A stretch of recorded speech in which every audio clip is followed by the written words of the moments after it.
Sempat viral ya, kenapa sempat viral? Karena kemudian ada satu anggota dewan yang cerita ketika rapat dengar sama menteri ya, "Pak, itu tolong dong syarat masuk PAUD masa harus bisa baca tulis hitung ya? Emangnya kalau anak dari kecil bisa baca, emang udah gede kayak gimana ya? Apakah bisa calistung akan membuat anak memang makin cerdas? Jangan-jangan justru jago hitung dari kecil, udah gede malah perhitungan ya orangnya." Hitungan ya, kalau perhitungan mungkin bagus ya, tapi hitungan sama kebaikan dan lain-lain. Nah, ini nanti akan kita bahas lebih detail lagi, tapi seperti biasa sebelum kita mulai acaranya, teman-teman silahkan dong, tolong chat lagi di kolom komentar sekalian absen kehadiran. Seandainya teman-teman itu kemudian bisa ngobrol, bisa ngomong sama diri teman-teman ketika waktu kecil, ya. Jadi bayangkan teman-teman bisa ngobrol atau ketemu sama diri teman-teman ketika waktu kecil. Kira-kira apa yang pengen disampaikan sama diri Anda waktu kecil? Nah, silahkan tuliskan di kolom chat. Ya panjang juga nggak apa-apa. Kira-kira kalau aku ketemu lagi sama diriku di waktu kecil, kira-kira aku bakalan ngomong apa? Apa yang ingin aku sampaikan kepada dirinya, ya? Wah, kamu Dora the Explorer banget. Ya, berarti kerjaannya masuk got gitu ya, ngacak-ngacak pohon gitu mungkin ya. Oke, terima kasih Kak Frida udah sharing ya, Dora banget ya. Terus apa nih? Dengar pakai tanda seru ya. Sekalian pakai caps lock Kak ya. Dengerin orang tua kamu ya. Heeh.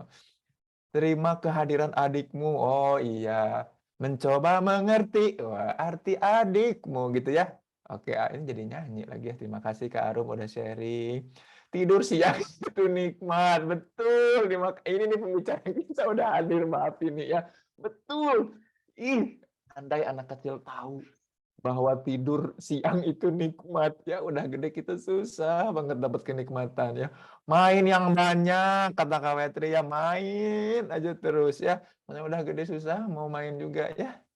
Aduh, mau main dikit aja butuh kerja yang lebih banyak buat bisa main yang asik. Duh, Gusti Agung, you are precious ya, you are love. Kamu itu berharga, kamu dicintai kata Kak Nina. So sweet, bingit ya. Hapunten dan hatur nuhun ya. Jadi lebaran ya. Ini mah Kak Dina mah jadi lebaran nih. Kamu hebat ya, semangat terus kata Kak Hana ya. Jangan main terus kata Kak Farhan. Terus ngapain dong? Kalau jangan main emang harus ngapain ya? Kamu nggak harus menguasai semua hal. Betul, yang berkuasa itu biarlah para pemimpin-pemimpin dunia ya. Heeh. Jangan takut untuk mencoba segala sesuatu yang baik kata Kak Fuji DP ya. DP itu apa?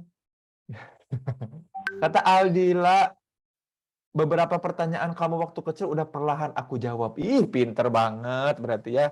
Kak Aldila ini memang tukang menjawab pertanyaan di waktu kecil ya. Waktu kecilku. Kamu sebaiknya banyak terbuka dengan ortu, kata-kata Tara. Ya, Kak Dia Rohmah jaga diri baik-baik, banyakin sabar ya. Sama syukur Kak Dia ya. Ada Puri nih nabung dari kecil udah dewasa cari duit effort banget. Nabung ya dari kecil lah dikasih duit dikit bawaannya pengen jajan es krim dan es krim, coklat, es krim, coklat. Ya kata Kak Nuresma kamu itu berharga. Banyak yang sayang sama kamu, jangan sedih-sedih gitu. Yang sedih yang dewasa apa yang anak-anak nih? Kak Eka Novita Febriani banyakin waktu sama orang tua karena waktu sama papa nggak banyak. Waduh, iya betul. Selamat karena udah puas dengan segala permainan ya kata Kak Silmi. Puas banget ya. Oke, tenang aja kamu nggak harus nyenengin banyak orang. Wah, terima kasih udah pada sharing teman-teman. Nah, sekarang tolong share juga di kolom chat. Dulu waktu teman-teman prasekolah nih, nggak tahu inget apa enggak ya kira-kira teman-teman tuh udah bisa baca tulis itu nggak ya? Atau nggak bisa? Saya perasaan pas saya sebelum sekolah, prasekolah, kayaknya belum bisa deh. TK tuh baru mulai belajar ya. Hei, kamu kok nakal banget ya? Masa bilang gitu ke diri sendiri ya? Hei, hei, gitu. Dulu di kampung aku belum ada TK, Kang Zen. Oh iya, listrik udah ada Kak Ayu di kampung? Listrik aman? Aduh, Charles tuh mulai kelas 1 SD, betul kata Kak Yeni ya. baru bisa baca pas kelas 2 SD. Ya nggak apa-apa ya, sekarang pinter kan, aman, alhamdulillah katanya ada listrik ya. Saya SD kelas 1 baru bisa belajar baca, Kang. Tulis, kalau tulis apalagi ya, di TK udah diajarin perkalian. Ya ampun, Kak Arum, ini TK-nya di mana ini? Ini TK-nya di Mars apa di Merkurius ini ya? Di TK udah perkalian.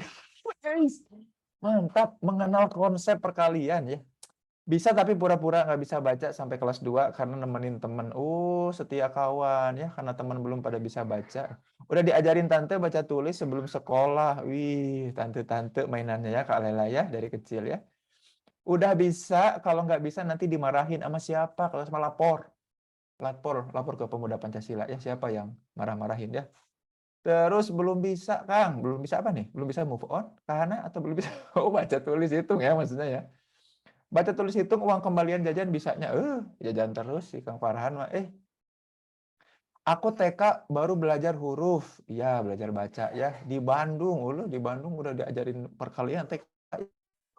TK mana itu ya?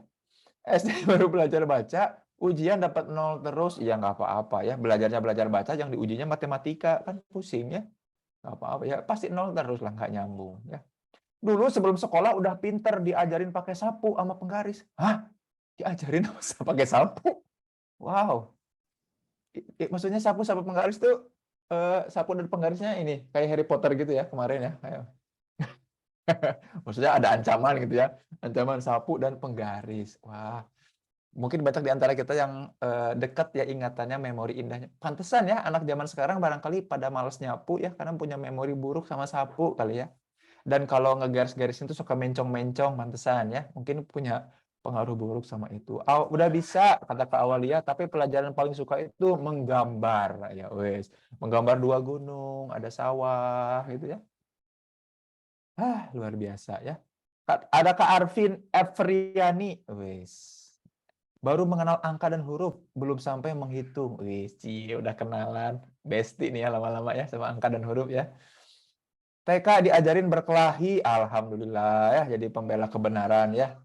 Bandung TK dekat rumah belajarnya Calistung. Sampai kelas 6 matematika dapat nilai orang senyum terus. Nilai orang senyum itu apa ya? Nilai orang senyum itu apa ya? Gak pernah sekolah di TK, langsung SMP. Ini siapa tuh yang sompral bilang kayak gitu ya? Oh, mana ada? Oh, langsung SD. Aduh, sorry, mata siwer ya. Mana ada ya TK langsung SMP gitu. Kalau nggak bisa sapu melayang, Pak. Wah, papa kamu pesulap merah, hijau, kuning, kelabu, jingga, merah muda dan biru, hijau gandot, koneng gendang, atau apa? 0. Mana ada orang senyum 0? 0 orang senyum itu. Karena nggak ada TK, jadinya usia 5 tahun udah sekolah dasar.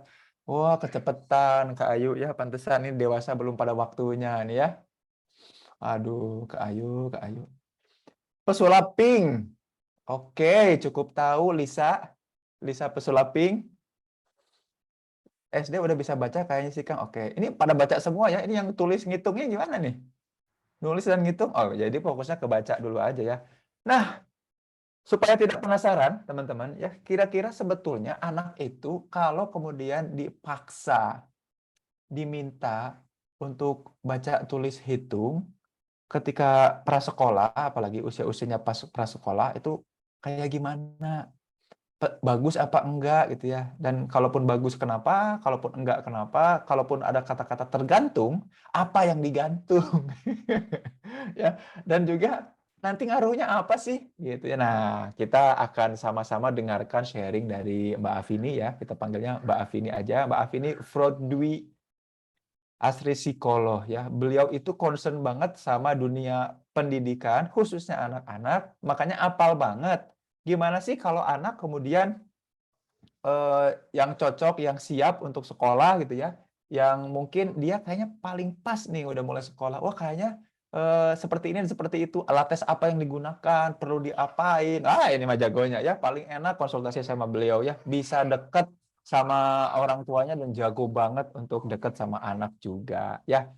Teman-teman gimana? Pada jago nggak deket sama anak ya? Jangan-jangan jagonya deket sama anaconda ya. Ya. Baik, kita langsung aja lah tanpa berlama-lama. Mari kita sambut dengan sapu melayang. Ada emoticon sapu, ada reaction sapu nggak ya di Zoom ya? Dari kemarin ngomongin sapu aja ya. Kita sambut silakan Mbak Afini. Assalamualaikum, selamat malam. Waalaikumsalam warahmatullahi wabarakatuh. Selamat malam, Kang Zen, teman-teman. Malam. Ya, mari kita mulai. Mbak Afini ada ini slide yang mau di-share. Ada. Suaraku kedengeran? Aman? Aman, aman, aman. Ah, sip atuh kalau begitu. Ada. Tadi kayaknya Kang Zen udah memberikan ide baru nih buat materi berikutnya. Kalau misalnya aku dipercaya Mantap. lagi menjadi pembicara. Terima kasih loh buat kesiapan sekolah berarti ya selanjutnya ya. Bener. Nanti next kita ngomongin kesiapan sekolah. Iya, siap. Apalagi udah mulai pada masa pendaftaran tuh, bulan-bulan akhir tuh ya. Oh, iya bener ya. November, Desember tuh daftar. Soalnya sekarang udah 6 bulan sebelumnya udah daftar sekolah tuh. Oh iya, ternyata persaingan mau masuk sekolah SD aja sekarang sudah luar biasa ya. Nggak Mengerikan, seperti bingit. dulu kita kayaknya persaingan masuk kuliah itu yang kayaknya daftar KKN tuh. Sekarang Kita dari dulu- SD aja udah wah banget nih ya. Iya, kita mah dulu kayaknya plus-plus deh. Jadi hari Senin mulai sekolah, hari Minggu tuh masih boleh daftar ya. Sekarang udah jauh banget. Satu semester Oh ini sebelumnya. Silakan. TK SD sudah dibuka inden. Udah Kayaknya inden. dari merencanakan inden. kehamilan itu sudah harus buat perencanaan mau daftar ke sekolah mana ini ya. Udah beli kursi di IKEA ya, udah Iya. bukan di sekolahnya. Sengaja. Oke, atuh mau Siap. mulai Silakan aja. dimulai. Siap. Izin sharing ya, rekan-rekan semuanya. Oke, bentar. Ini kenapa? Bentar kok. Bentar. Oh iya, seperti biasa teman-teman kalau ada yang mau bertanya di kolom chat ya. Silahkan. Nanti ada kesempatan mungkin untuk 1 atau 2 orang di akhir untuk sharing dan bertanya lewat open mic. Tapi supaya kita mengkategorisasi pertanyaannya, oh ini kayaknya sama-sama, tapi dengan cara yang berbeda bertanyanya nanti disatukan lewat chat aja ya. Iya. Begitu. Mangga, silahkan Mbak Afini dimulai. Oke, terima kasih Kang Zen. Selamat malam teman-teman semuanya. Assalamualaikum warahmatullahi wabarakatuh. Malam ini sebenarnya saya bukan mau mengajari, saya bukan mau apa gitu ya, bukan berarti saya lebih tahu gitu. Di sini mungkin akan lebih banyak sebenarnya kita akan diskusi bersama kira-kira belajar kalistung pada anak usia prasekolah itu perlu atau tidak sih gitu. Nah, prasekolah di sini itu maksudnya di usia TK ya, 5 sampai 6 tahun berarti ya. Nah, kira-kira perlu nggak sih belajar calistung, belajar benar-benar belajar membaca, menulis, berhitung pada usia ini gitu. Nah, sebelumnya saya punya nih, ada pernyataan. Kira-kira siapa nih yang setuju dengan pernyataan ini atau mungkin tidak setuju? Boleh mungkin di kolom chat setuju tidak bahwa proses belajar membaca, menulis dan berhitung itu memiliki tahapan-tahapan sesuai dengan perkembangan fisiologis anak. Setuju atau tidak? Coba ya kita cek. Setuju Semua nih ya. Sejuta katanya. Iya benar sekali memang ya, karena sebenarnya membaca, menulis dan berhitung itu membutuhkan kesiapan baik secara fisik maupun secara mental. Kalau misalnya kemarin kita sudah Pak Taufik itu sudah memberikan banyak informasi ya tentang perkembangan otak, perkembangan saraf-saraf, myelin dan lain dendrit dan lain sebagainya. Ternyata itu tuh penting gitu, dan memang dalam belajar membaca, menulis dan berhitung itu tuh juga suatu hal yang penting gitu, sehingga memang harus sesuai dengan kira-kira anak ini sudah siap atau belum belajar membaca, menulis ataupun berhitung seperti itu ya. Jadi secara fisik juga memang harus siap terlebih dahulu. Sama seperti misalnya mau ngajarin anak berlari gitu ya. Nggak ujuk-ujuk usia misalnya 2 tahun baru bisa jalan, kemudian kita suruh lari, "Ayo nak lari yang kencang," dikeprokin gitu. Nggak akan bisa, karena secara fisik dia masih belum siap. Itu sama seperti membaca, menulis, ataupun berhitung. Ketika secara fisik, secara mental dia belum siap, kemudian kita paksa, atau misalnya kita ajarkan untuk membaca, yang ada adalah anak ini akan mengalami kesulitan-kesulitan, apalagi ketika dengan paksaan dan tekanan, kemungkinan besar juga akan membuat anak ini menjadi nantinya ketika udah usia sekolah malah menghindari nih tugas-tugas yang berkaitan dengan membaca, menulis, dan berhitung. Oke, selanjutnya, nah kalau gitu apa dong yang bisa atau yang bisa dilakukan atau yang diperlukan nih untuk usia anak prasekolah sehingga nanti ketika dia sudah siap di masa SD terutama ya SD kelas 1 gitu ya, dia siap untuk belajar membaca, menulis, dan berhitung gitu. Yang perlu yang diperlukan oleh anak usia prasekolah, usia 5 sampai 6 tahun, itu adalah menguatkan fondasi yang dibutuhkan dalam belajar membaca, menulis, dan berhitung nantinya. Oleh karena itu, pendidik, kemudian orang tua, atau misalnya kita tante-tante gitu ya, kakak gitu ya, kita sebagai kakak kayak gitu, harus bisa memastikan bahwa secara fisik, kemudian secara sensori atau penginderaan ya, dan motorik yang dimiliki oleh anak itu telah siap untuk membaca, menulis, dan berhitung. Nah, ternyata dalam membaca, menulis, dan berhitung itu ada kemampuan-kemampuan dasar yang dibutuhkan. Sehingga ketika kemampuan dasar ini sudah mantap, kemampuan dasar ini sudah ajak gitu ya, ketika anak diajarkan membaca, menulis, dan berhitung, dia akan lebih mudah untuk mempelajari ketiga hal ini. Nah, mungkin saya akan lanjut ke kemampuan dasar apa saja kalau gitu yang dibutuhkan. Tadi ada 3 kegiatan penting gitu ya, yaitu membaca, menulis, berhitung. Saya akan coba menjabarkan satu persatu gitu ya, dari membaca misalnya. Kemampuan dasar apa saja sih yang dibutuhkan gitu sehingga nanti memudahkan anak ketika belajar membaca nantinya. Nah, ini kalau misalnya kita lihat itu ada 6 kemampuan dasar yang dibutuhkan dalam membaca. Yang pertama adalah kemampuan dalam membedakan arah dan ruang. Kemampuan membedakan arah dan ruang itu terkait apa? Terkait misalnya anak ini harus paham terlebih dahulu mana sih arah itu, maksudnya arah di sini adalah spasial ya, seperti kanan kiri, depan belakang, atas bawah, dia harus ajak dulu nih. Dia harus bisa membedakan, oh ini kanan saya, oh ini kiri saya, oh ini atas saya, oh ini bawah saya, ini depan saya, ini belakang saya. Kenapa hal ini dibutuhkan, keajekan ini dibutuhkan? Karena misal dalam membaca itu perlu loh kita tahu tentang arah. Kayak misalnya di bahasa Indonesia mungkin ya, ketika membaca itu kita membaca dari kiri ke kanan.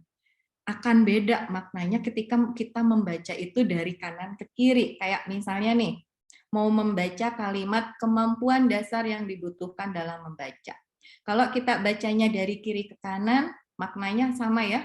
Oh, ini lagi dibahas akan membahas mengenai kemampuan dasar yang mungkin diperlukan atau yang dibutuhkan dalam membaca. Tapi kalau kita bacanya dari kanan ke kiri, membaca dalam dibutuhkan yang dasar kemampuan. Bingung nggak maknanya? Nah, itu makanya penting untuk keajekan mengenai arah ini. Kemudian kayak gini, sebelum ke ini kan membaca kalimat lebih sulit ya. Untuk mengenali huruf. Huruf itu bentuknya ada yang mirip-mirip kan? Kayak huruf B, huruf D, itu mirip nggak sih? Bentuk dasarnya sama ya, ada garis. Kalau misalnya huruf B dan D kecil itu ada garis dan ada lingkaran kecil. Kalau misalnya huruf B, lingkaran kecilnya itu ada di bagian bawah di sebelah kanan, huruf D itu ada di bagian kiri di sebelah bawah. Kalau misalnya dia masih kurang ajak tentang arah ini, dia akan sulit membedakan, akan bingung membedakan huruf B sama D itu masih akan ketukar-tukar. Biasanya anak ketika dia membaca kemudian masih sulit membedakan huruf, terutama huruf-huruf yang mirip, ada kemungkinan dia belum ajak di bagian membedakan arah dan ruang. Kemudian kemampuan dalam membedakan bentuk-bentuk visual. Jadi, bentuk-bentuk visual itu ada bentuk-bentuk dasar, ada bentuk-bentuk dasar visual, yaitu segitiga, kemudian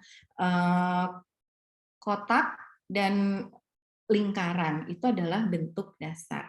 Nah, anak harus bisa membedakan mana sih yang lingkaran, mana sih yang segitiga, mana sih yang misalnya segi panjang, seperti itu. Nah, kalau misalnya ini belum ajak, itu juga akan menyulitkan anak dalam mengingat atau dalam membedakan huruf satu dengan huruf lainnya. Dalam membedakan misalnya apa sih bedanya huruf A dan huruf B, huruf C dan huruf D, seperti itu. Nah, itu merupakan kemampuan dalam membedakan bentuk-bentuk visual. Oke, saya juga akan menyampaikan kalau gitu kira-kira untuk kemampuan dalam membedakan arah dan ruang, apa sih yang bisa, aktivitas apa yang bisa dilakukan oleh anak sehingga membantu dia untuk lebih paham arah dan ruang. Itu bisa dalam kegiatan sehari-hari. Kayak misalnya lagi main bareng, "Dek, coba ambilin bola yang ada di sebelah kanan kamu," kayak gitu. Nanti dia akan misalnya cari-cari nih bola. Tuh sebelah kanan tuh yang mana, tangan kanan tuh yang sebelah mana, kayak gitu. Nah, ini bisa membantu anak untuk lebih ajak terkait dengan arah. Kemudian kemampuan dalam membedakan bentuk visual itu bisa dilakukan dalam aktivitas misalnya kayak ada permainan mungkin yang bentuknya kayak ember gitu, kemudian ada tutupnya. Nah, di tutupnya itu ada bentuk-bentuk tertentu, kemudian di luar tuh ada balok-balok atau ada suatu bentuk yang sesuai dengan tutup tadi, misalnya bentuknya lingkaran harus dimasukkan ke yang lubang yang bentuknya lingkaran biar bisa masuk ke dalam ember tersebut gitu ya. Nah, itu bisa diberikan untuk menstimulasi kemampuan ini. Kemudian kemampuan untuk menemukan suatu stimulus dan memberikan perhatian pada stimulus tersebut serta mengabaikan stimulus lain yang tidak relevan. Hal ini dalam membaca itu sangat dibutuhkan. Kenapa? Kayak misalnya mungkin teman-teman nih, misalnya mau baca satu halaman ini atau satu layar ini gitu ya. Ketika kita akan membaca, banyak nggak sih stimulus yang ada di dalam layar ini? Ada ini ya, ada warna hijau, you are screen sharing, ada foto, ada gambar yang bergerak, kemudian ini ada gambar-gambar dan lain sebagainya. Nah, ketika membaca, itu ternyata dibutuhkan kemampuan dia untuk fokus terhadap bagian tertentu yang memang penting. Kayak misalnya saya mau membaca kemampuan dasar yang dibutuhkan dalam membaca. Saya harus memfokuskan perhatian saya ke misalnya kalimat yang pertama ini dulu. Dan saya akan mengabaikan bagian kemampuan ini, bagian ini, gambar ini, dan lain sebagainya. Nah, ini bisa dilatih dengan cara apa? Misalnya dengan cara permainan hidden object biasanya. Kayak misalnya kalau di lembaran tugas TK itu biasanya ada gambar banyak gitu ya. Kemudian di bawahnya ada gambar-gambar tertentu. Misalnya ada pensil, coba cari di gambar ini pensil tuh yang mana sih kayak gitu. Nah, ini bisa dilakukan untuk menstimulasi kemampuan yang ini ya, yang menemukan suatu stimulus dan memberikan perhatian kepada stimulus tersebut. Atau misalnya pas lagi jalan-jalan, dia lihat nggak di pohon ada burung tuh, dia akan cari, dia akan menentukan pohon tuh yang mana, pohonnya itu di mana mah, itu di pohon yang sebelah kanan mama, misalnya seperti itu. Dia akan memfokuskan perhatiannya untuk mencari mana ya ada burung di sana kayak gitu. Atau misalnya dia lihat di depan ada kereta lewat gitu. Dia akan membantu anak untuk melatih kemampuannya untuk fokus. Mana tuh kereta? Seperti itu. Kemudian ada kemampuan mengenali suatu objek meskipun ada bagian yang hilang dari objek tersebut. Ini juga sebenarnya terkait dengan kemampuan untuk membedakan suatu benda dan keajekan suatu benda gitu. Jadi dia harus paham bahwa misalnya ada kursi, kursi itu biasanya misalnya kursi itu ada kakinya 4, kakinya hilang 1, dia harus paham bahwa itu tuh kursi walaupun kakinya hilang 1. Atau misalnya ada gambar kucing tapi nggak ada matanya, nggak ada 1 gitu ya. Nah, anak ini harus paham bahwa itu tetap kucing walaupun nggak ada matanya 1. Nah, kemampuan ini tuh dalam membaca dibutuhkan karena gini, kalau misalnya ketika kita membaca kadang ada huruf yang hilang 1 atau misalnya ada kalimat yang hilang 1 gitu, tapi kita masih tetap bisa memaknai hal yang kita baca walaupun ada huruf yang hilang. Kayak misalnya bagian kemampuan huruf M yang di sini hilang gitu. Jadi atau huruf E-nya hilang gitu. Jadi tulisannya jadi Kak, langsung kemampuan kita kalau misalnya kita sudah ajak di sini gitu ya, atau anak sudah ajak di bagian ini, dia akan tahu oh ini maksudnya kata ini maksudnya adalah kemampuan. Seperti itu. Kemudian ada kemampuan menggabungkan bagian-bagian menjadi suatu benda yang utuh dan mempunyai makna. Nah, hal ini terkait atau dibutuhkan gitu ya untuk membantu anak nantinya ketika membaca itu kan harus mengeja kayak misalnya dasar gitu. Kita akan mengeja huruf D digabungkan dengan huruf A jadi bunyinya adalah da. SA sa tambah R dasar. Oh, dasar ini maksudnya gitu ya. Nah, dalam mengeja itu butuh kemampuan untuk menggabungkan bagian-bagian menjadi suatu benda yang utuh dan memiliki makna. Ketika D sama A saja itu kan da, itu mah nggak ada maknanya. Tapi ketika sudah digabungkan semuanya jadi dasar, itu ada maknanya.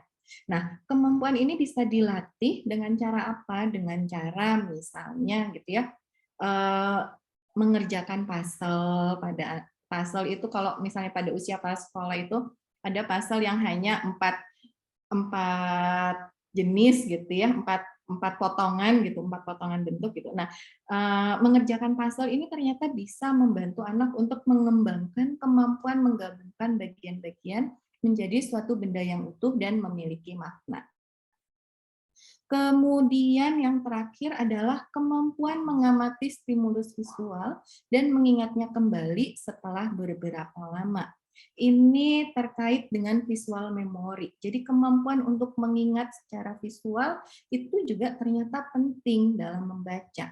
Kenapa? Kalau misalnya kita membaca satu kalimat, itu kan kita akan baca kata demi kata. Kebayang kalau ingatan visualnya tidak kuat, itu misalnya kita baca tentang kemampuan dasar yang dibutuhkan dalam membaca. Habis baca kemampuan, habis membaca kemampuan, kemudian kita baca dasar. Kalau misalnya kita udah lupa yang sebelumnya kata apa yang dibaca, makna akan kalimat yang tadinya sudah dibaca juga akan jadinya setengah-setengah atau nggak menyeluruh gitu. Jadinya maknanya ada kemungkinan akan berbeda. Makanya perlu nih ingatan secara visual itu ternyata juga harus dilatih. Bisa dengan cara apa? Misalnya nonton bareng nih, habis nonton bareng sama anak gitu ya. Terus kita di sela-sela nonton, Dek, tadi tuh ini tuh siapa ya namanya kayak gitu. Atau misalnya tadi dia tuh habis dari mana ya kayak gitu. Itu ternyata bisa membantu anak untuk melatih melatih atau mengembangkan kemampuan ingatan visualnya. Nah, ini merupakan kemampuan dasar yang dibutuhkan dalam membaca. Jadi, kalau misalnya mau mengajarkan membaca pada anak usia prasekolah, lebih baik ini dulu yang diajarkan, ini dulu yang diajakkan. Karena kalau ini udah ajak, nanti membacanya gampang. Sama kayak tadi ya berlari ya. Kalau otot-otot kakinya udah kuat, dia udah bisa jalan, udah dilatih nih, udah kuat semuanya, udah mantap gitu semuanya, diajarin larinya akan lebih gampang daripada anak yang belum kuat otot-otot kakinya, kemudian langsung disuruh lari, bakal jatuh-jatuh, sama di dalam membaca juga.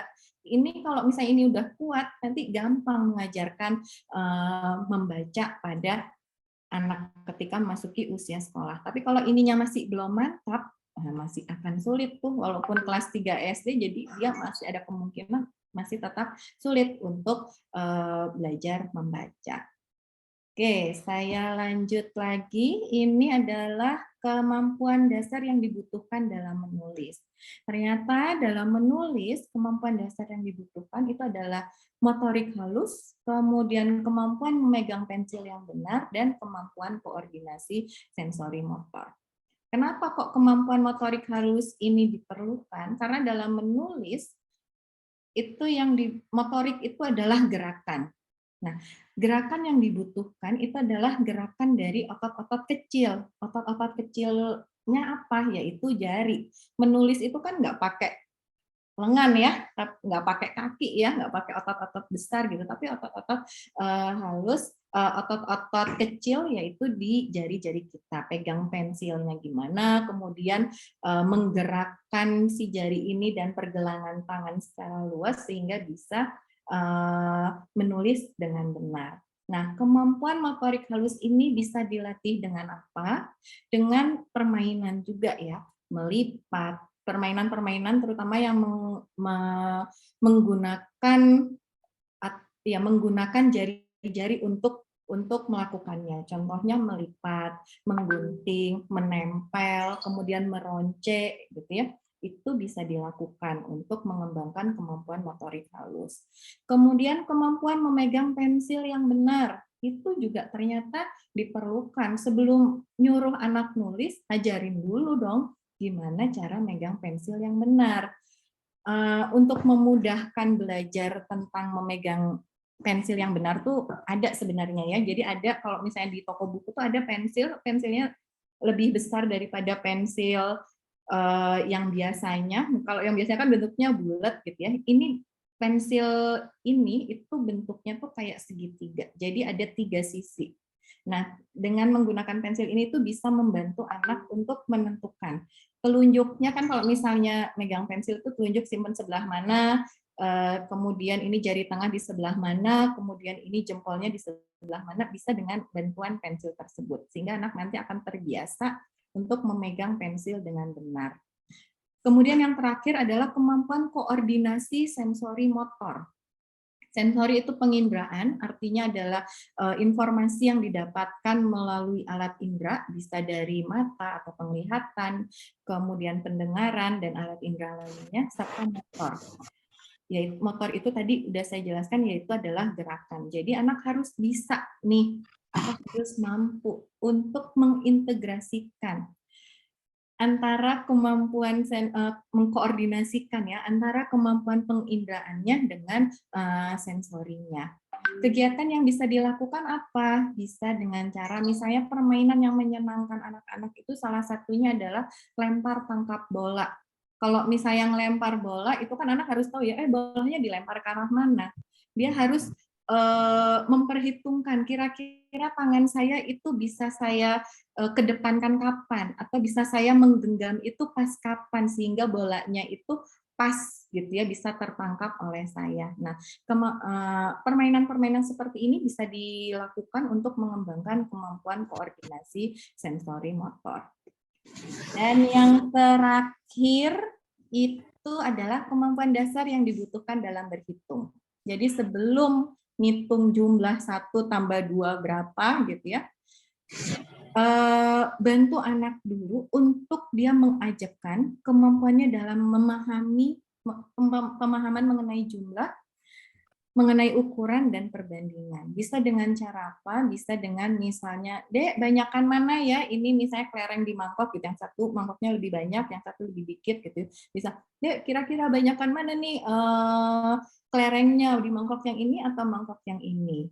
Ya, jumlah itu terkait dengan banyak sedikit. Kalau ukuran tuh besar kecil, panjang pendek itu terkait dengan ukuran. Nah, kemudian dia juga harus bisa membandingkan mana yang lebih banyak, mana yang lebih sedikit, mana yang lebih panjang, lebih pendek gitu. Nah, ini harus ajak dulu, baru nanti bisa diajarkan untuk berhitung. Itu paling kalau yang mau saya bahas tentang kemampuan dasar. Jadi harapannya untuk mengajarkan calistung pada anak usia prasekolah terutama ya, ketika memang belum muncul minat si anak untuk membaca atau menulis ataupun berhitung, kalau misalnya masukan dari saya sih, ya berikan saja dulu aktivitas-aktivitas untuk mengajarkan ataupun untuk memantapkan gitu ya kemampuan-kemampuan dasar yang memang dibutuhkan untuk calistung tadi. Seperti itu paling saran materi dari saya. Saya kembali ke Wow, Pak Zen. ih luar biasa loh. Detail banget dan sama tips-tipsnya ya teman-teman ya. Aduh, ini kalau buat yang udah punya anak atau sedang menjadi guru ini pasti relate banget ya, relate luar biasa banget. Nah, buat yang belum nikah atau yang belum punya pasangan, ini juga bisa relate, terutama di materi yang paling awal banget ya. Tadi Mbak Vini bilang, hati-hati tiap tahapan perkembangan itu ada support fisiologisnya. Barangkali fisiologis kita udah siap untuk mencintai dan dicintai. Tapi kita harus menyediakan diri juga untuk pantas dicintai sama orang lain ya, guys. Luar biasa. Aduh, aduh, aduh. Dan ini tadi wah ini mantep banget ya. Membedakan arah dan ruang, kemampuan bentuk-bentuk visual, kemampuan atensi ya. Ini juga bisa, dan tadi contoh-contohnya konkret detail bisa dilatih ke anak ya. Tapi jangan khawatir yang para jomblo-jomblo juga ya. Membedakan arah dan ruang juga penting ya. Aku arahnya kemana, kamu ada di ruang mana, tapi hati kita tidak bertaut kan percuma. Skip kalau gitu. Terus bentuk-bentuk visual, dia nggak tahu mana merah bata dengan merah marun. Kok kamu nggak peka sih, Mas? Skip. Ya, itu juga ternyata ngaruh. Nah, jadi jangan pikir ini nggak apa ya, ini nggak relevan sama barangkali kondisi teman-teman sekarang. No, teman-teman. Tahapan-tahapan perkembangan itu ternyata ngaruh banget dengan bagaimana cara kita menyikapinya. Dan ini asik banget ya. Luar biasa detail sekali ya. Tadi juga soal menghitung. Waduh, pemahaman mengenai jumlah. Kalau aku dan kamu, apakah jadi kita? Aduh, kalau enggak ternyata masih beda jawabannya, my friend. Itu tuh hitungan yang udah nggak nyambung, nggak masuk. Kalau kemarin dari Pak Taufik kita belajar soal barangkali kita perlu nyari seseorang support system yang satu sinap sama kita ya. Tapi sekarang ternyata, oh kemampuan koordinasi itu penting ya, fondasi-fondasi. Kok jadi ke situ ya? Kita masuk ke pertanyaan deh, kalau gitu takutnya kemana-mana nih ya. Dari Frida katanya, berarti koordinasi suami istri itu, kata Kak Inggit. Kata Kak Frida bilang gini, berarti permainan Montessori itu sarana awal ya. Setahu saya tuh Montessori itu metode ya, metode eksplorasi. Tapi gimana kira-kira, Mbak Vini? Montessori itu berarti itu sarana awal buat belajar kah? Atau gimana tuh Montessori? Iya sebenarnya ya kalau misalnya yang diajarkan dalam Montessori itu kan memang lebih banyak kegiatan kok kayaknya main-main gitu ya, kayaknya kok Mm-mm. kegiatan-kegiatan saja gitu, nggak ada tuh belajar benar-benar mengeja Bener. atau membaca atau berhitungnya itu tuh kok kayak nggak ada. Dan Nah, ternyata yang memang diajarkan ini merupakan kemampuan dasar gitu yang yes. nantinya akan memudahkan anak belajar membaca, menulis, berhitung seperti itu. Jadi ya memang sebenarnya ya emang benar gitu ya. Itu tuh yang kok kayaknya main doang gitu, tapi ternyata itu tuh ada tujuannya, nggak asal ya pokoknya yang penting main gitu, nggak seperti itu sih. Hmm. Jadi emang ya memang sebenarnya tepat juga yang diajarkan gitu ya dengan metode Montessori Ya, ini. jadi carilah, nah ini hikmahnya buat yang jomblo juga, carilah yang kelihatannya main-main padahal serius membangun fondasi buat kita ya. Apa lagi ya? Nah, kan memang Montessori kan gitu doang, gue juga bisa di rumah, ngapain harus disekolahin ke Montessori, mahal banget lagi. Padahal bisa jadi itu juga proses dasar, fundamental tadi ya, fundamen dasar untuk menyiapkan keterampilan-keterampilan supaya bacanya makin mudah dan lancar. Soalnya tadi tuh kata kunci di awal yang penting banget dari Mbak Afini itu adalah kalau ternyata belajar baca, masuk ke belajar baca, masuk ke nulis dan ngitungnya itu ada paksaan dan tekanan, itu kedepannya akan menghindari dan proses itu akan membuat anak akan kesulitan. Nah, tapi pertanyaannya gini dari Kak Yulianti nih, gimana kalau anak udah kelewatan, terlanjur lewat tahap-tahap itu. Apakah perlu taubatan nasuha, ya, taubat masal, istighosah, atau seperti apa? Bagaimana cara orang tua mengatasinya nih? Oke, maksudnya lewat tahap-tahap itu teh gimana? Udah bisa baca gitu sekarang? Nah, itu gimana nih? Coba Kak Yulianti boleh dipertanggungjawabkan pertanyaannya? Oh iya Ya udah katanya. sudah gitu. Ya Heeh. bagus berarti ya kalau misalnya udah bisa membaca, udah bisa menulis, sudah bisa berhitung itu memang Mhm. ya sudah Udah bagus kelas gitu. Itu 5. artinya memang sudah ajak gitu kemampuan-kemampuan dasar yang tadi. Karena Ya. kalau misalnya kemampuan-kemampuan yang tadi ini belum ajak, anak akan kesulitan dalam membaca, menulis dan berhitung. Kalian saya menanggapi, kan sekarang ya kurikulum sekarang mau masuk SD itu salah satu Yes. syaratnya di beberapa SD itu harus udah bisa membaca, menulis, dan berhitung gitu ya. Iya benar. Sebenarnya belajar membaca, menulis, dan berhitung itu tuh 2 bulan, 3 bulan tuh bisa sebenarnya, bisa diajarkan. Yang penting mantap dulu kemampuan dasar tadi. Yes. Makanya di usia prasekolah, usia 4-5 tahun gitu ya, 4-5-6 tahun gitu. Kemampuan dasar itu tadi aja dulu yang dikembangkan. Nanti udah mau masuk SD, 3 bulan sebelum masuk SD, kalau tadi yang tadi udah mantap, ajarkan membaca, menulis, berhitung itu akan lebih gampang. Sehingga ya walaupun memang sebenarnya ini ya semoga bisa apa ya tuntutan-tuntutan bahwa ini kayak kurikulum SD harus dibenerin gitu ya itu bisa tersampaikan juga gitu ya ke Betul, Mas betul. Menteri Pendidikan gitu ya karena ya memang itu Iya, sebenarnya bukan betul. seharusnya belum jadi tuntutan untuk Mhm. membaca menulis berhitung itu bukan menjadi syarat untuk masuk SD Ih, seperti itu. mantap banget itu Penting tadi langsung ya menjawab. ajarin dulu aja Heeh. dasarnya Heeh, sama sebenarnya dasarnya gini dulu. menumbuhkan minat membaca pada anak itu juga ternyata bisa membantu anak untuk lebih cepat, lebih mau gitu ya untuk membaca, menulis dan berhitung. Menumbuhkan minat membaca terutama itu dengan cara apa? Bisa dengan cara misalnya mau tidur gitu ya, didongengin, dibeliin buku-buku yang warna-warni, banyak gambarnya yang lucu-lucu gitu ya. Itu Iya, ternyata betul. bisa menumbuhkan minat membaca pada anak. Ketika dia pas kita dongengin atau orang tua dongengin gitu ya, biasanya anak suka penasaran, ini lanjutannya apa gitu, atau kok kayaknya menarik banget sih ini buku ini gambarnya tuh menarik, ini ada sederet tulisan ini apa sih maksudnya gitu. Nah, ketika anak sudah minat untuk tahu, mah ini apa gitu ya, itu mulai bisa nih dimasukkan dikit-dikit. Yang penting jangan memaksa, karena ketika sudah memaksa kan kita juga ya sampai segede ini aja ketika dipaksa melakukan Betul. sesuatu malah pengen disengajain melakukannya sebaliknya gitu ya. Iya, betul. Apalagi pada anak-anak. Iya, apalagi pakai sapu sama penggaris ya tadi ya. Iya, Kita mah jangan gitu lah. Kita pakai gergaji nggak ya. mau. Kita mah jangan pakai sapu dan penggaris. Biasakan mulai sekarang teman-teman semua, kalaupun mau memaksa pakai iPhone 14 ya, iPad Pro gitu ya. Yang kayak gitu-gitulah. Zara gitu ya. Jangan pakai sapu dan penggaris ya, tetapi kemahalan. Tadi menjawab banget pertanyaan dan tanggapan juga dari Kak Lela, Kak Yeni dan juga Kak Arum ya. Alhamdulillah udah langsung terjawab nih. Nah, sekarang masuk ke kelainan dulu nih, Mbak Afini nih ya. Ada 2 pertanyaan soal kelainan. Gimana kalau ternyata anak itu udah langsung ke kelas 4, 5, 6 SD, udah 4, 5, 6 tapi mereka kesulitan dalam membaca, menulis dan berhitung gitu. Apakah harus diberikan latihan-latihan tahapan yang tadi atau ada apa ya, treatment lain gitu dari Kak Hana? Oke. Oke. Nah, ini biasanya kalau misalnya di psikologi gitu ya akan dicek dulu penyebabnya apa. Kok udah kelas 4 SD masih belum bisa membaca. Biasanya kemampuan membaca ini tadi ya terkait dengan dia harus matang secara fisiologis, juga harus matang secara mental.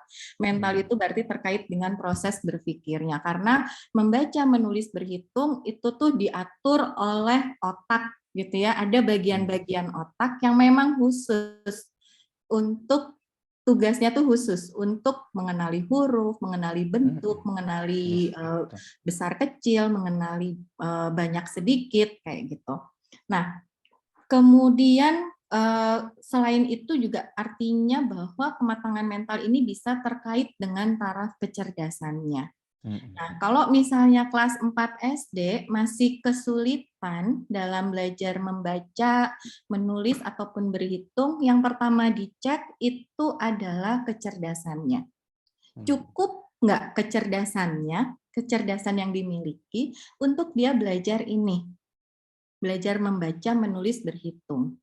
Karena kalau misalnya teman-teman tahu ya ada anak-anak mungkin yang memang dia memiliki kebutuhan khusus gitu. Karena misalnya taraf kecerdasannya itu kurang atau di bawah rata-rata atau kurang sekali gitu, sehingga ketika taraf kecerdasannya ini memang kurang, ya dia emang sulit untuk belajar membaca, menulis, berhitung. Tapi kalau misalnya secara kecerdasan itu oke-oke saja, tapi kok masih nggak bisa ya dia membaca, menulis, dan berhitung, nah ini nanti baru akan dicek biasanya kalau di psikologi. Pemahaman tentang arahnya benar enggak? Keajekan tentang bentuk bendanya itu benar atau tidak? Kemampuan konsentrasinya, fokusnya oke atau tidak? Kayak gitu. Ketika memang hal ini itu ada yang kurang ajak atau kurang oke gitu, nah itu yang nantinya biasanya akan dibenerin. Dan terapi-terapinya itu ya akan terkait dengan pengembangan kemampuan tersebut gitu. Tapi memang ada suatu gangguan atau suatu disorder gitu ya, yang terkait dengan kemampuan belajar spesifik ini. Mungkin rekan-rekan ada yang pernah dengar, ada yang namanya disleksia, diskalkulia, disgrafia gitu ya. Nah, ini merupakan suatu Nah, disorder. itu apa aja tuh? Apa aja tuh ini? Ada disleksia itu ketidakmampuan dalam membaca, kemudian ada diskalkulia dalam berhitung, disgrafia itu dalam menulis gitu ya. Ini memang suatu gangguan, memang ada masalah di otaknya. Tadi kan saya sudah sampaikan ya, dalam membaca, menulis, berhitung itu ada bagian-bagian otak tertentu yang memang mengatur hal tersebut gitu.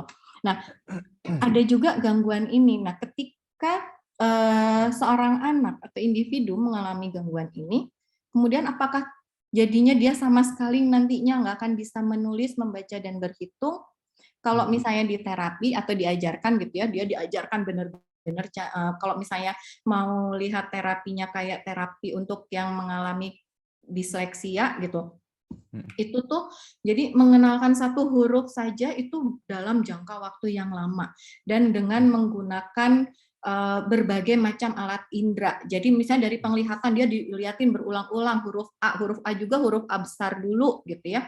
Ini teh huruf A gitu. Terus kemudian misalnya ini tuh diraba juga. Jadi misalnya balok berbentuk huruf A tuh dia harus pegang, diraba benar-benar. Oh, huruf A tuh yang kayak gini ya kalau diraba gitu.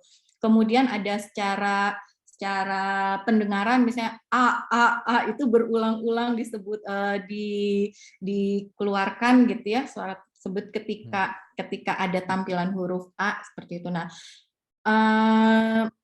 itu paling salah satu bentuk terapinya. Jadi memang harus dicek terlebih dahulu masalahnya di mana, di kecerdasannya kah yang bermasalah, di kemampuan dasar tadinya kah yang kurang, atau memang dia mengalami suatu disorder tertentu seperti itu. Mantap, itu menjawab pertanyaan Kak Hana sekaligus Kak Nina ya tentang disleksia. Jadi disleksia, diskalkulia, sama disgrafia ya. Mungkin teman-teman taunya diskoria ya, cintaku bertepuk, cintaku itu diskoria beda lagi ya. Nah, ini ada pertanyaan nih, setelah nyimak materi ini jadi pengen nanya, apa hasil kemampuan menulis yang bagus atau rapih atau tidaknya itu berhubungan nggak ya sama tuntasnya kemampuan dasar. Jadi ada orang yang nulisnya rapih atau bagus, itu berkaitan nggak ya sama ini kemampuan dasarnya. Jadi intinya gini, kalau nulisnya jelek, itu berarti kemampuan dasarnya jelek gitu nggak sih sebetulnya? Atau sebaliknya gitu.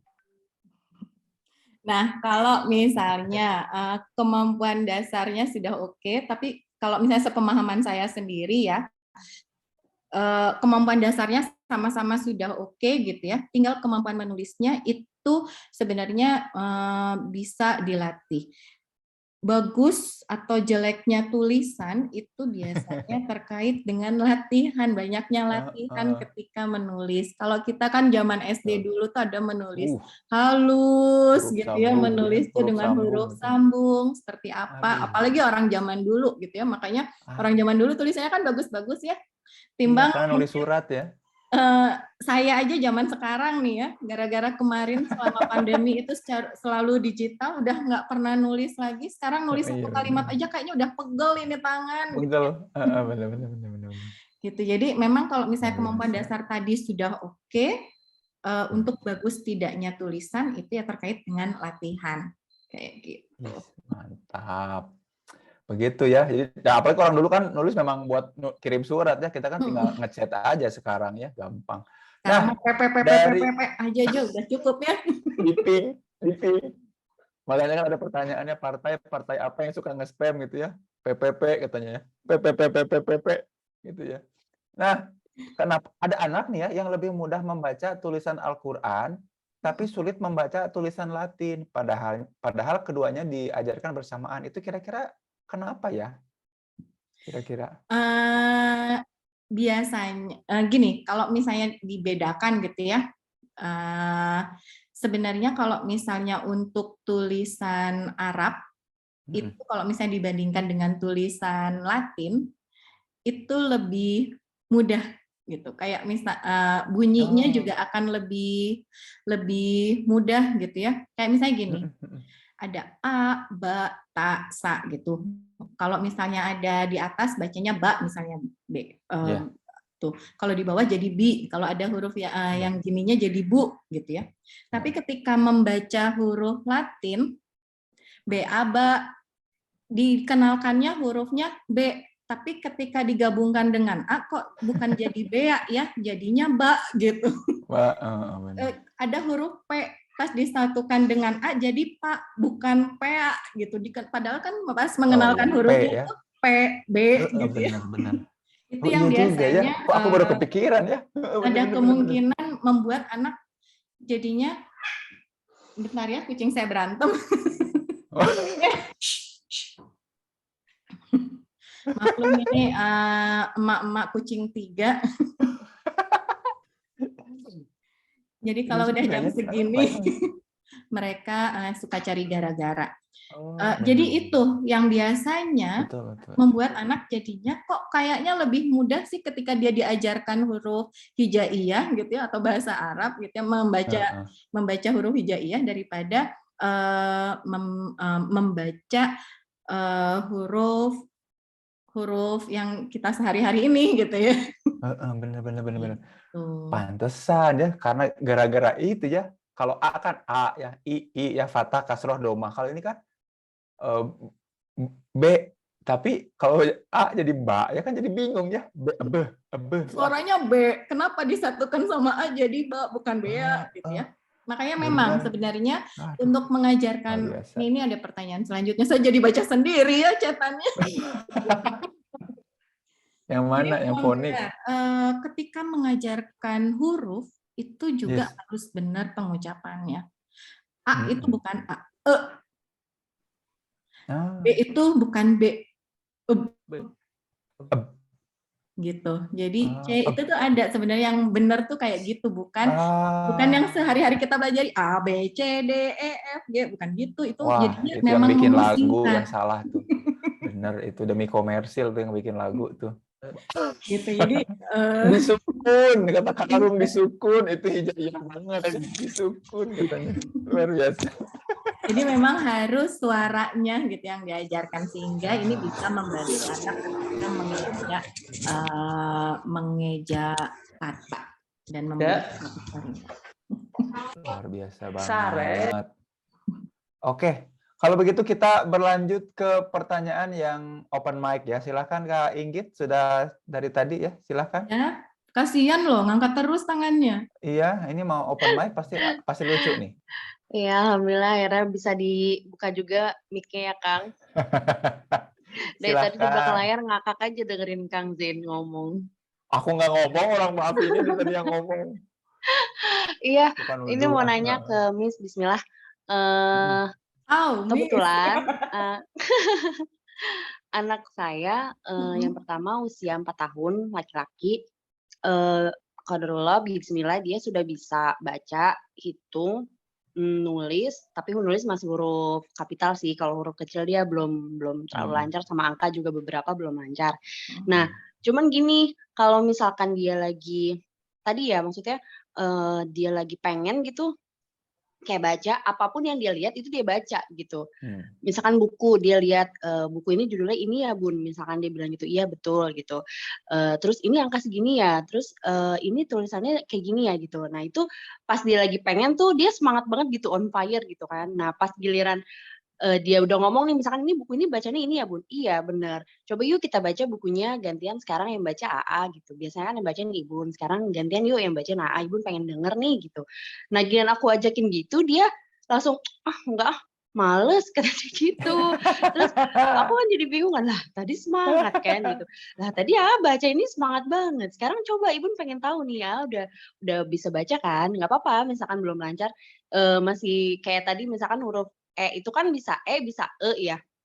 Nah, dia suka nanya tuh misalkan ketemu itu dibacanya atau P gitu. Jadi kadang masih, belum lancarnya di situ sama huruf Ya, sama ya, ya. tuh dia masih ketuker gitu kan. Bentuknya kan sama cuman beda bentuk kanan kirinya kan.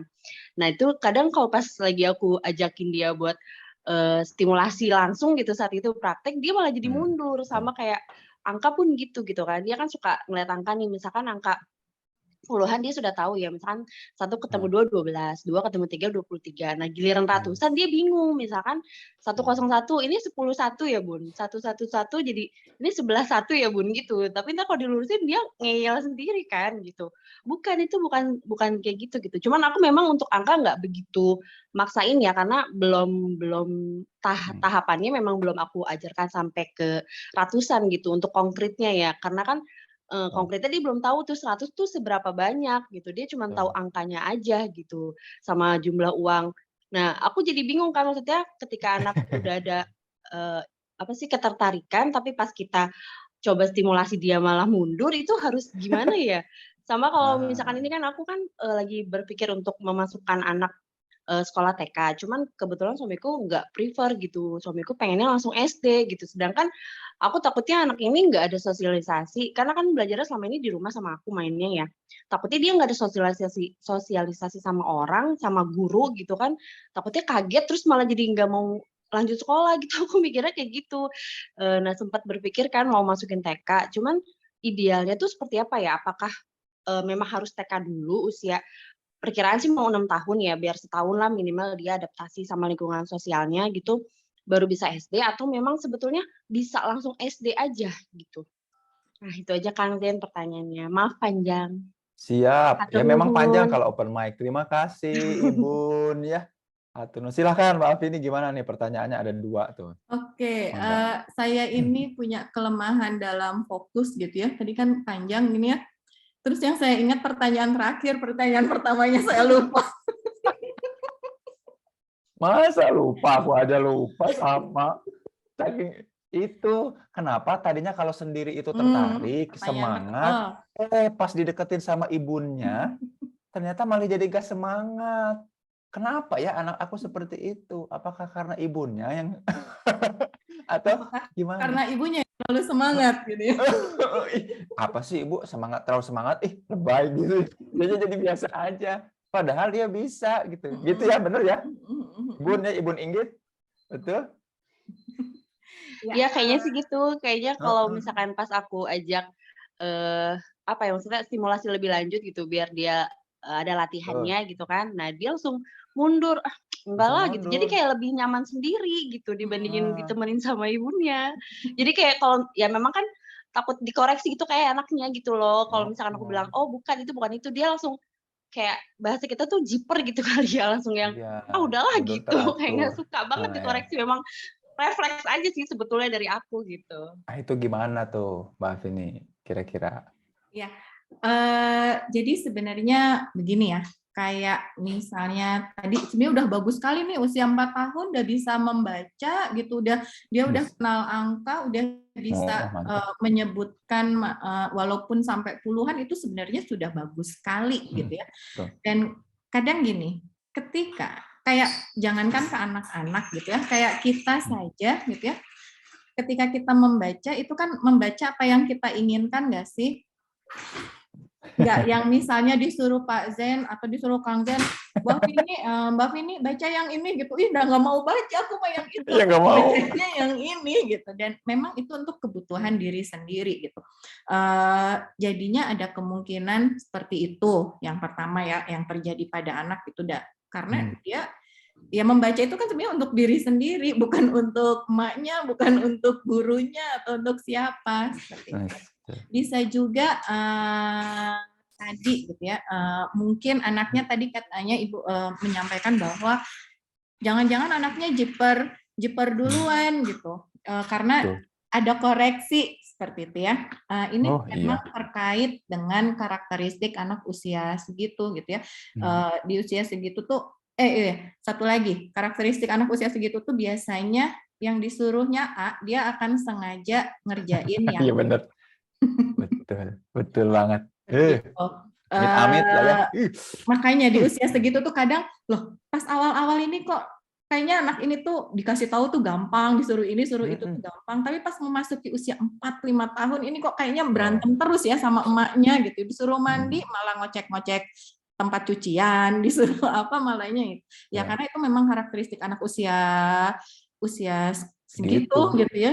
Karena atau kayak gini nggak, Mbak Vini? Atau kayak gini nggak? Jadi jangan-jangan gini, ketika dia lagi ngerjain dia seneng, antusias. Mulai ada koreksi dia. Nah, pas diapresiasi kita jadi si orang tua tuh, si ibunya tuh malah fokus, wah kayaknya bisa nih diajarin yang lebih gitu. Padahal si anak tuh ya lagi pengen nunjukin aja bahwa dia lagi seneng itu. Barangkali lagi butuh diapresiasi emosinya. Nah, itu. Yang mesti ditanya tuh bukan, udah bisa baca ya, tapi gimana perasaan bacanya? Mungkin kayak gitu ya, seneng gitu nggak sih, bisa jadi kayak gitu. Bagusnya memang seperti itu ya, diapresiasi. Wah, bisa nih baca ini. Apa tadi bacanya? Kayak gitu. Kalau misalnya kita memberikan masukan juga, ini bacanya bukan ini gitu, ini kayak gitu ya, jangan seperti itu, tapi suasana yang menyenangkan. Misalnya kayak apa ya, misalnya yang ada huruf E-nya, kata yang ada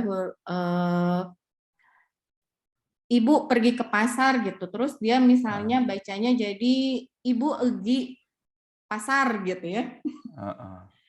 Kalau misalnya dia paham maknanya, itu sebenarnya nggak masalah, udah oke-oke aja gitu. Nanti coba tadi apa bacanya, Ibu Egi Asar. Oh, jadi ini pergi ya. Mama kira pergi loh, misalnya kayak gitu. Jadi dengan nada yang menyenangkan, jadinya anak juga tidak merasa dikoreksi seperti itu. Karena ini karakteristik anak usia gitu tuh, kalau dikoreksi males duluan. Terus udah gitu disuruh A malah ngerjain yang B, seperti itu. Betul. Jadi ya pintar-pintar orang tuanya. Dan yang penting tadi memang diapresiasi. Usia 4 tahun udah bisa baca itu luar biasa banget. Mantep. Nah, ini pertanyaan keduanya kayak gini. Barangkali nih Ibu Inggit ini cerita sama suaminya, ayah, tahu nggak anak kita tuh bacanya udah pinter. Kalau gitu langsung SD aja. Karena bapaknya mikir ekonomis. Kalau kayak gitu, mana nih? Kalau takutnya sosialisasi dulu nggak sih, kan gitu ya. Padahal bapaknya kan cuma denger barangkali ya. Nah itu gimana tuh? Nah jadi si Kak Inggit tuh jadi bingung. Ini baiknya anak tuh gimana ya? Apa mending ATK dulu? Apa langsung SD? Apa gimana kalau kayak gitu? Itu kira-kira gimana? Nah kalau secara perkembangan sendiri, memang ya Kak, kalau misalnya di TK itu kan memang belajarnya memang bersosialisasi, kemudian kerjasama dengan teman, belajar tentang aturan, itu yang dipelajari di TK.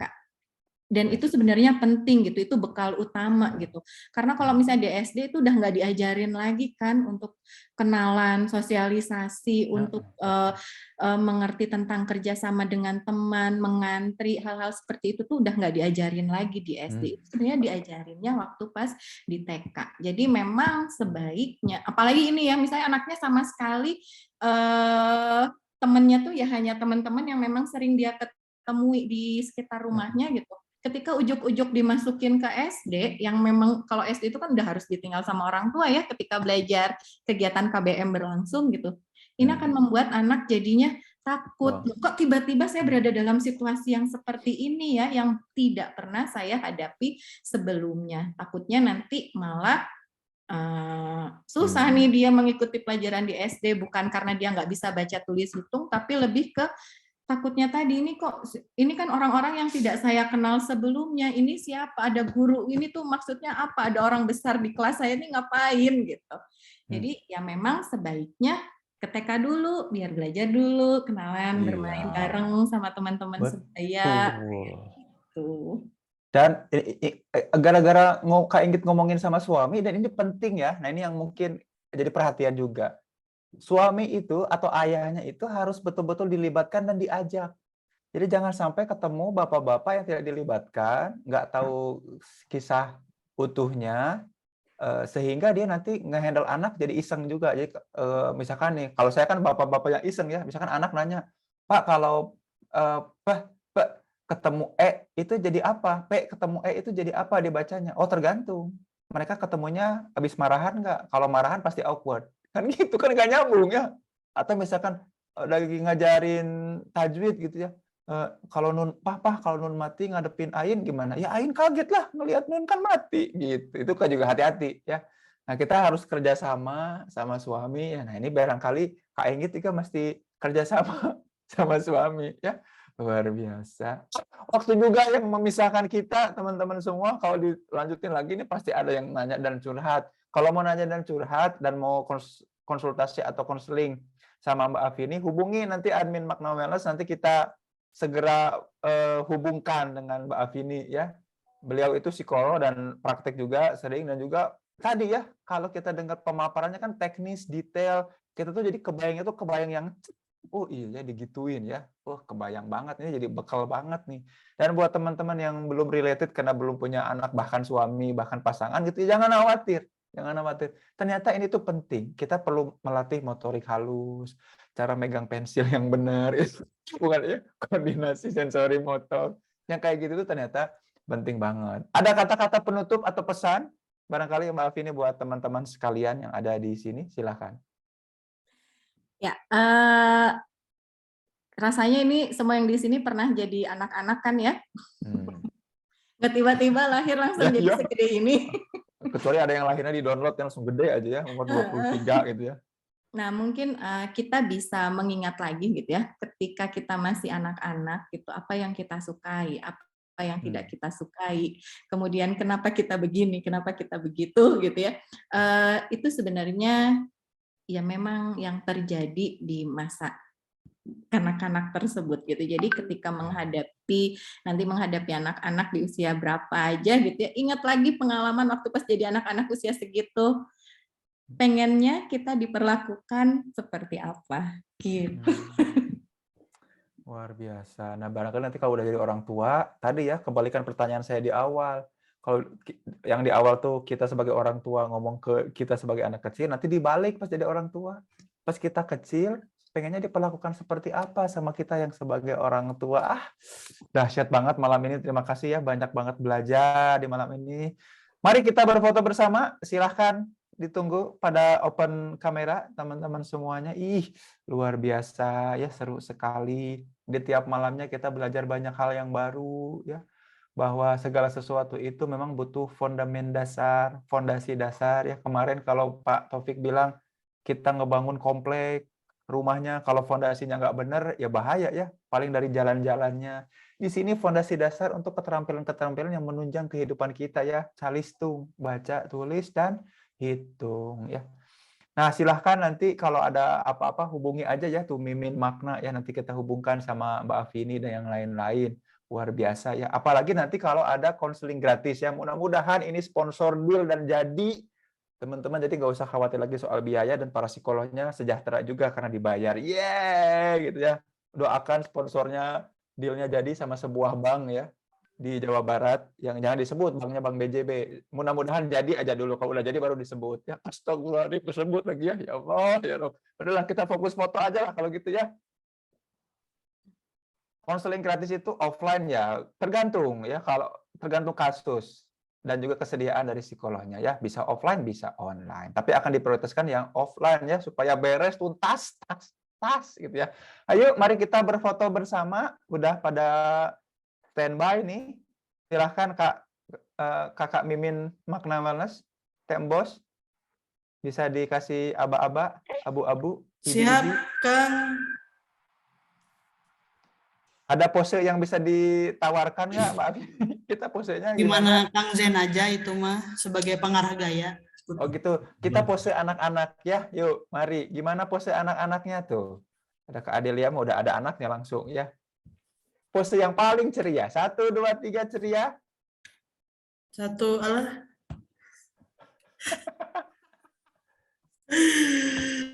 Ayo, kita 1, 2, 3, ceria.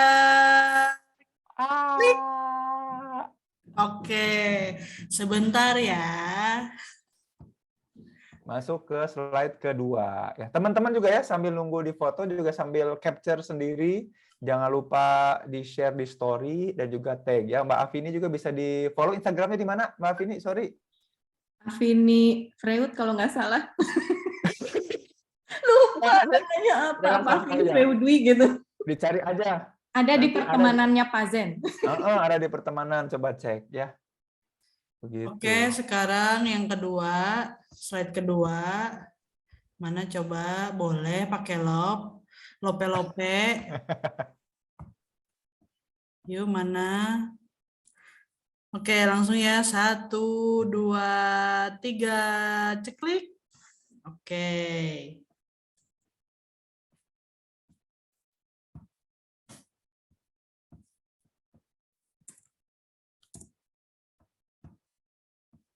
Udah ya, Bos ya?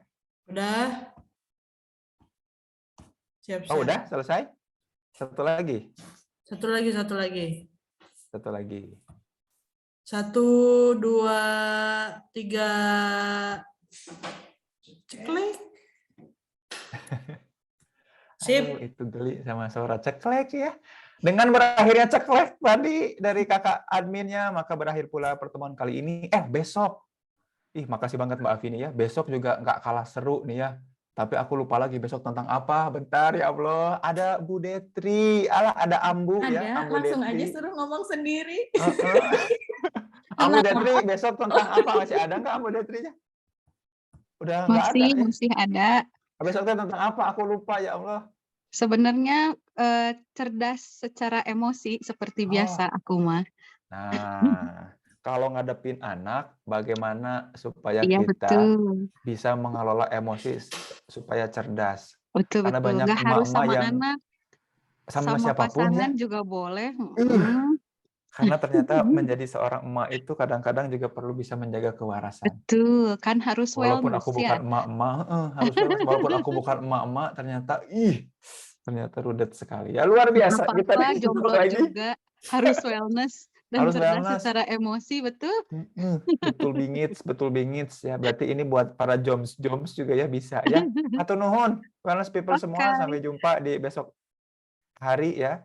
Mudah-mudahan besok juga aktivitasnya fun dan seru, menyenangkan dan berkah bermanfaat.